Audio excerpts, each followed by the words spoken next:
What would you make of when Paul says that those who do receive circumcision are actually cut off from Christ? Going back to Galatians. He says, if you receive circumcision, then Christ is of no avail to you. When he says, if you, what verse is that? Because I want to make sure we get. Is it Galatians 4? I think it's Galatians. I think it might be 5. Let me see. If you go to Galatians, I'm there now. Talk about circumcision now. It says, I testify. 5, yeah. Galatians 5:1-6. Got you. So I'm going to try to get straight to the verse. For I testify again to every man that is circumcised that he is indebted to the whole law.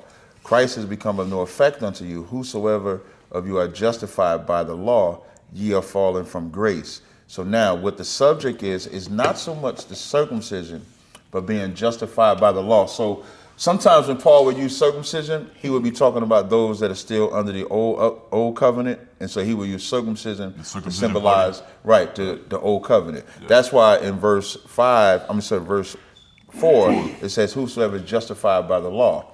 None of us are justified by the law.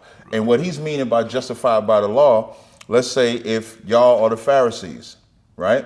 And this is what even Christ said. Christ would say, do what they say, but not after their works. For they say and do not. But the Pharisees, like you ever heard, have cops and cops is a dirty cop? Yeah.